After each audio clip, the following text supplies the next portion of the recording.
Today we're going to talk about the Screaming Eagle tuner that is available today, not the ones of years gone by.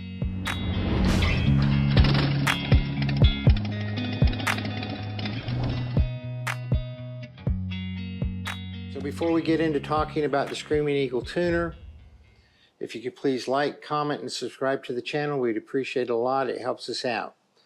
So Hoodie, of course, back before the EPA fined Harley for the race tuner that was for making tunes that were not EPA compliant, since then, there's been the Screaming Eagle tuner, and they actually have something called the professional version. What do they call it? It's one tuner. It's called the Screaming Eagle Pro Street Tuner. Pro Street tuner. Yeah. So Pro Street, I would say it's probably just a marketing thing at that point. Obviously, you get to get that street in there, but So it's just the one tuner. just the one tuner available now. Yeah, one part number. And that same tuner will work with the Sportster, the M8 Softails, the touring bikes, the trikes. The newer model Sportsters, yes. From say 15, 16, 17 on up.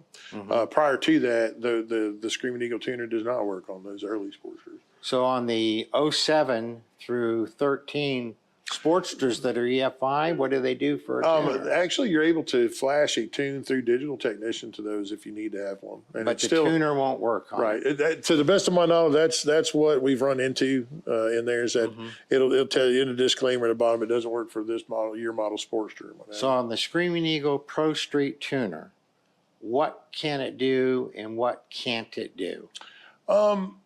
It will give you, going by the book here, it will give you the best tune that is both EPA compliant and at that point in time when it came out, still keep you warranty compliant in the contiguous United States and in Canada.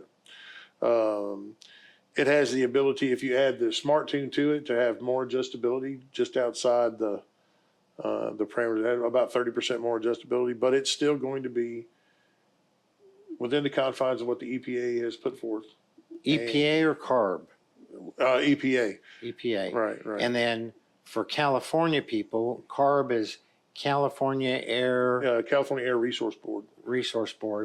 They're more strict than the EPA. And that's why you have, it's not so much the tuner at that point, but you have California bikes that are built specifically for California. They have different cams in them, or? I would imagine they've probably got a little bit of different cams. I've never really dug into it much, but I know that there are California emissions bikes, and then there are bikes for everybody else. So you're not going to go out and work at a dealership in California anytime soon? No, not that I know of at any point in time. Do you think that there's such a thing as a tune that's better than an EPA compliant tune? I guess there's two sides of that. It's like to quote George Christie, it's a mighty thin slice of ham that doesn't have two sides. From the Environmental Protection Agency's standpoint, you got to look at the emissions.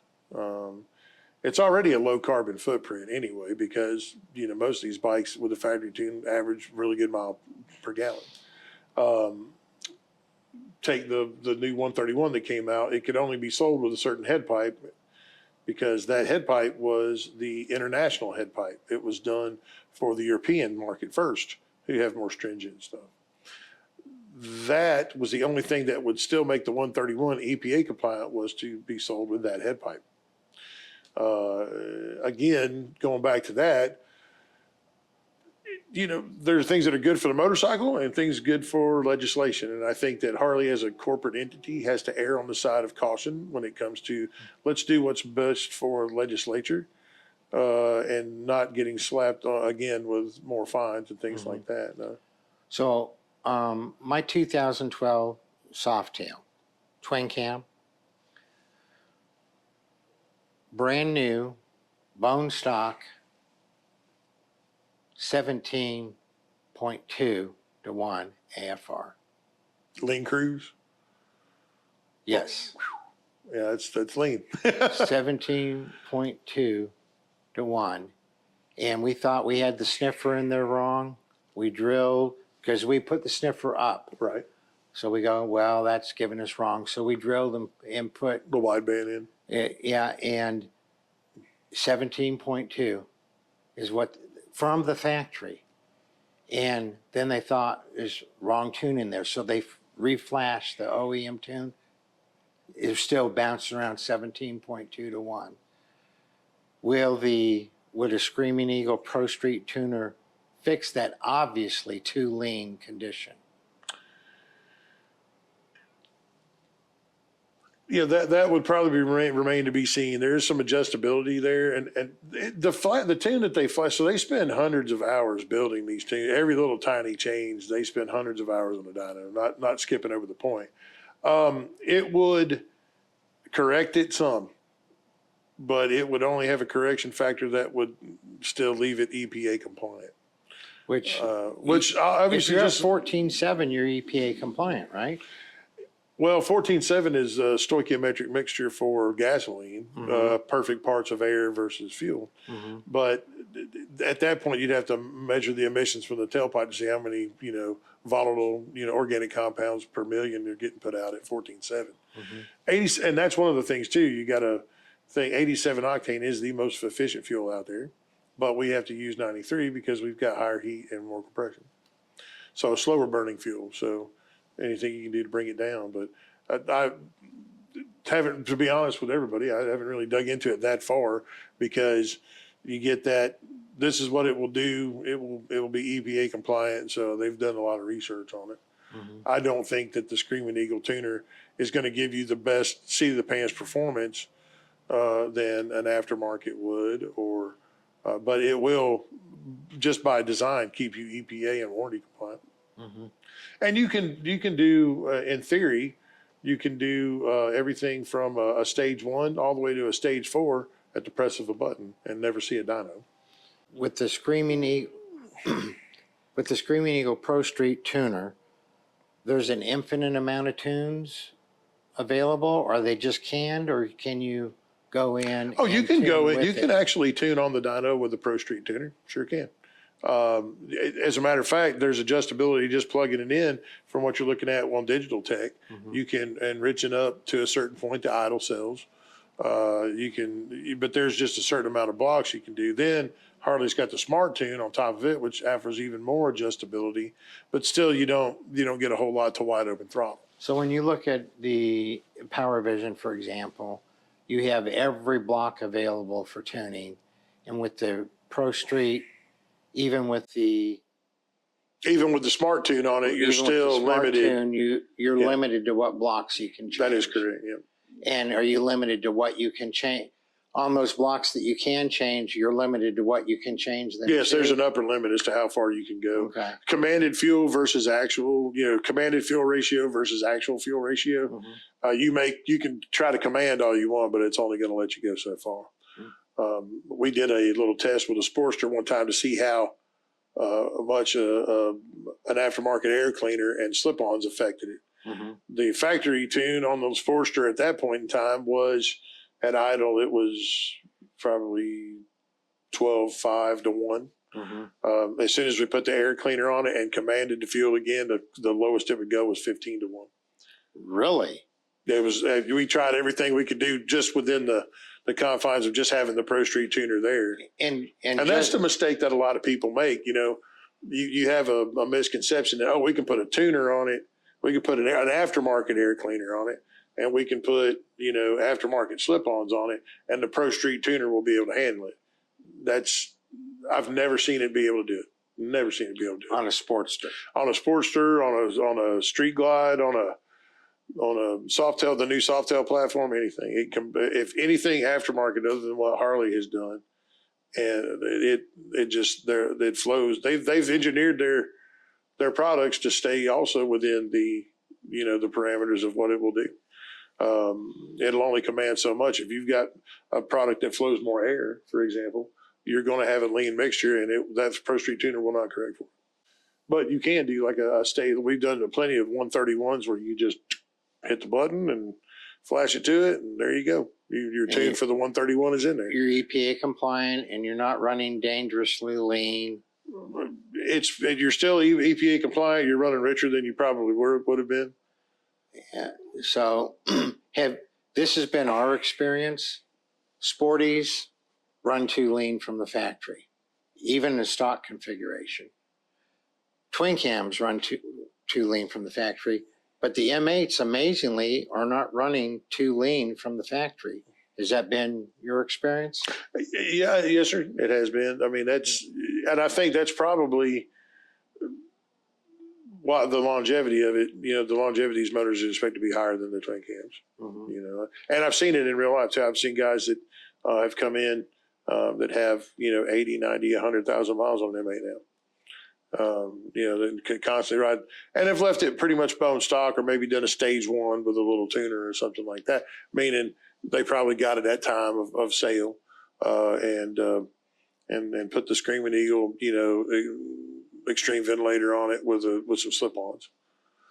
Now that 110 twin cam that we videoed earlier, was that a Street Glide or a Heritage? Oh no, Slim, a 110 FLSS. Okay.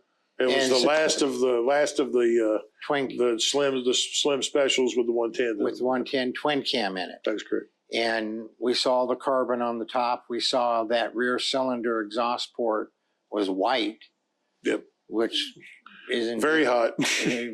Too hot for its own good. That's why it's being pulled apart. That is correct. More than likely, we have the stereotypical problem we all knew about with the twin cams. So that bike is a generic stage one, or is it OEM? That bike is completely stock. Completely stock. Stock exhaust, stock tune, stock air cleaner. Yep, stock air cleaner, everything. Just like it came off the showroom floor.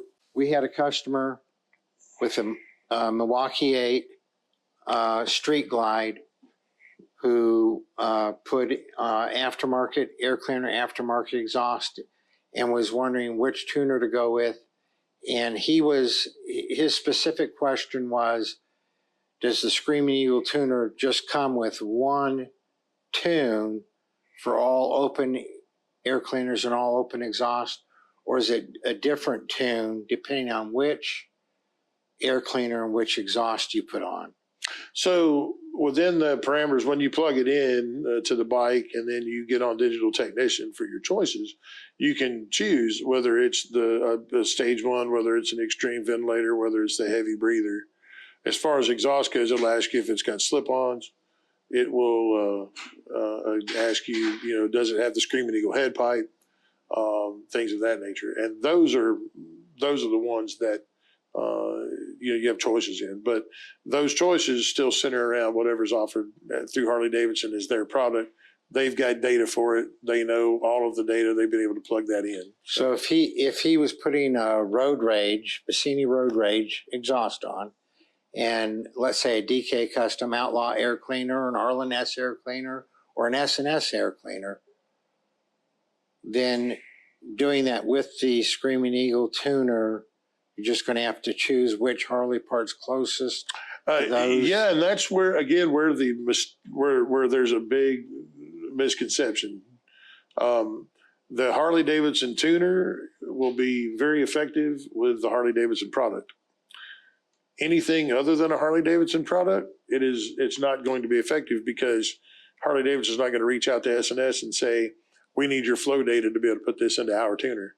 They've spent hundreds of hours picking up their own flow data, knowing what matches with the heads, knowing what matches with their exhaust, and all that other good stuff. So it comes down to, you could get close, but you won't be close. It's just like saying, if I'm throwing a ball to first base and it goes into the dugout, well, it was close to the first base. It's like that. So to answer your question, Ralph, no, it's not just one tune. You get a selection, sort of like Vance and Hines does on their FP3 and FP4. Right. But the selection is only Harley Davidson. That is correct. Parts. That is correct. It is. You've got a multitude of different engine configurations, whether it be 128 or 131. When those kits are out, now the 114, the 119, 122 with these combinations. But all of those combinations are encompassed within the world of Harley Davidson's parts. and Harley Davidson's data that they've been able to collect at the motor company, and make that available to the dealership. So it's for their parts and to stay EPA compliant. That is correct. So I had an opportunity at one point to speak with, and forgive me, Steve, if I mispronounced your last name, Steve Nicosia, who used to be the head of Screaming Eagle. He and I had an opportunity to sit down a few years ago and just talk at a performance class. And that was back, he explained what happened with the EPA. Screaming Eagle took the brunt of that hit so that the OEM wouldn't have to. But back to the Screaming Eagle tuner, they made the agreement with the EPA that they would not build anything else that was race flagged or that would not be compliant.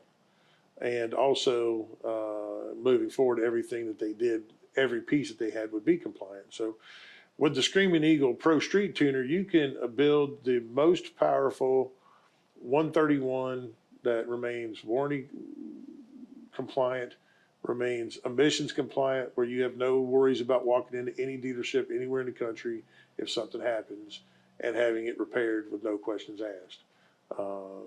But outside of those parameters, anything that's a third party part that flows better or flows worse, you're just not going to get that with the Screaming Eagle tuner. That's where the other tuners are going to be involved. Not a smart tune, not any combination of Screaming Eagle tuner with the smart tune is going to be able to handle the flow capabilities of some of these big aftermarket air cleaners, full exhaust systems, cam timing. You can go to the most radical cam that Harley Davidson makes, and it will be perfectly tuned. And all of the Screaming Eagle data is measured at the tire. All of the OEM stuff is measured at the crank. So when you see the Screaming Eagle numbers, that's what you're going to get. And it is very, very consistent every time. And what's interesting is, and you mentioned it, but it might have not registered. Screaming Eagle's not Harley Davidson. It's a separate entity. They are the performance wing of Harley Davidson. So you've got the Screaming Eagle and you've got the OEM. And Steve said back in the day, the OEM and the Screaming Eagle used to fight all the time about different things, go back and forth about what they could or could not do. So when that fine came down, it was Harley Davidson, yes, but Screaming Eagle took the $3,750 for modification of emissions equipment, which was the exhaust, and then the defeating of an emissions device, which was the race tuner. And that's $3,750 for each one bike. So it was $7,000 for each bike for so many 30-something. They ended up settling it for about $15 million is what Screaming Eagle paid. And Screaming Eagle paid it, not Harley. That is, to the best, from what I heard from Steve Nicosia, that is correct. So hopefully you found this video interesting and useful. Drop a comment down below on what your experience has been with tuners. You all ride safe out there.